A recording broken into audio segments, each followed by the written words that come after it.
ಬನ್ನಿ ಈಗ ನೋಡೋಣ ಈ ದಿನದ ವೆದರ್ ರಿಪೋರ್ಟ್. ಸೈಕ್ಲೋನ್ನ ಪ್ರಭಾವದಿಂದ ಕರ್ನಾಟಕ ರಾಜ್ಯದಲ್ಲಿ ಮತ್ತೆ ಹವಾಮಾನ ವೈಪರೀತ್ಯ ಉಂಟಾಗಿದ್ದು ಮುಂದಿನ 3 ದಿನಗಳ ಕಾಲ ಭಾರೀ ಮಳೆಯ ಸಾಧ್ಯತೆಗಳಿವೆ ಎಂದು ಭಾರತೀಯ ಹವಾಮಾನ ಇಲಾಖೆ ಮುನ್ಸೂಚನೆಯಲ್ಲಿ ತಿಳಿಸಿದೆ.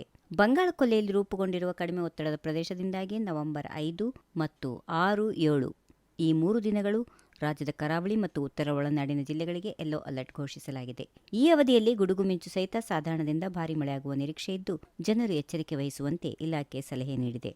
ನವೆಂಬರ್ 4ರಿಂದಲೇ ಉತ್ತರ ಕರ್ನಾಟಕದ ಕೆಲವು ಜಿಲ್ಲೆಗಳಲ್ಲಿ ಮಳೆ ಆರಂಭವಾಗಿದ್ದು ನವೆಂಬರ್ 5ರಿಂದ 7ರವರೆಗೆ ದಕ್ಷಿಣ ಒಳನಾಡು ಮತ್ತು ಕರಾವಳಿ ಪ್ರದೇಶಗಳಲ್ಲಿ ವ್ಯಾಪಕ ಮಳೆ ಆಗಲಿದೆ. ಇಂದು ಬೆಳಿಗ್ಗೆಯೇ ಕರಾವಳಿ ಜಿಲ್ಲೆಗಳಾದ ಉಡುಪಿ ಮತ್ತು ದಕ್ಷಿಣ ಕನ್ನಡದಲ್ಲಿ ಮಳೆ ಆರಂಭವಾಗಿದ್ದು ಹಲವು ಕಡೆಗಳಲ್ಲಿ ನೀರು ಸಂಗ್ರಹವಾಗುತ್ತಿದೆ. ಉತ್ತರ ಕರ್ನಾಟಕದ ಬೀದರ್, ಕಲಬುರಗಿ, ಯಾದಗಿರಿ, ರಾಯಚೂರು, ಬಾಗಲಕೋಟೆ, ವಿಜಯಪುರ ಮತ್ತು ಕೊಪ್ಪಳ ಜಿಲ್ಲೆಗಳಿಗೆ ಇಂದು ಯೆಲ್ಲೋ ಅಲರ್ಟ್ ಘೋಷಣೆ ಮಾಡಲಾಗಿದೆ.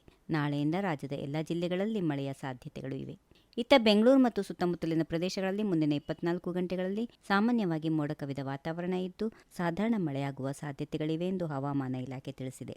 ಭಾರತೀಯ ಹವಾಮಾನ ಇಲಾಖೆ ನವೆಂಬರ್ 5ರಂದು ತಮಿಳುನಾಡು, ಕರಾವಳಿ, ಆಂಧ್ರಪ್ರದೇಶ ಮತ್ತು ಕರ್ನಾಟಕದ ಕೆಲವು ಭಾಗಗಳಲ್ಲಿ ಹಳದಿ ಎಚ್ಚರಿಕೆ ನೀಡಲಾಗಿದೆ.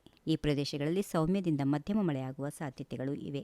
ಭಾರತೀಯ ಹವಾಮಾನ ಇಲಾಖೆಯ ಇತ್ತೀಚಿನ ಬುಲೆಟಿನ್ ಪ್ರಕಾರ ತಮಿಳುನಾಡು, ಕರಾವಳಿ, ಆಂಧ್ರಪ್ರದೇಶ, ಯಾನಂ ಮತ್ತು ರಾಯಲಸೀಮಾ ಪ್ರದೇಶಗಳ ಹಲವು ಭಾಗಗಳಲ್ಲಿ ನವೆಂಬರ್ 4ರಿಂದ 6ರವರೆಗೆ ಸೌಮ್ಯದಿಂದ ಮಧ್ಯಮ ಮಳೆಯಾಗುವ ಸಾಧ್ಯತೆಗಳಿದ್ದು ಗುಡುಗು ಸಹಿತ ಮಳೆಯಾಗುವ ನಿರೀಕ್ಷೆ ಇದೆ. ಕರಾವಳಿ ಕರ್ನಾಟಕ ಮತ್ತು ಉತ್ತರ ಒಳನಾಡು ಕರ್ನಾಟಕದಲ್ಲಿ ನವೆಂಬರ್ 5ರಿಂದ 7ರವರೆಗೆ ಸೌಮ್ಯದಿಂದ ಮಧ್ಯಮ ಮಳೆಯಾಗುವ ಸಾಧ್ಯತೆಗಳು ಇವೆ. ಈ ವಿಡಿಯೋ ನಿಮಗೆ ಇಷ್ಟವಾದಲ್ಲಿ ಲೈಕ್ ಮಾಡಿ, ಶೇರ್ ಮಾಡಿ, ಸಬ್ಸ್ಕ್ರೈಬ್ ಮಾಡಿ.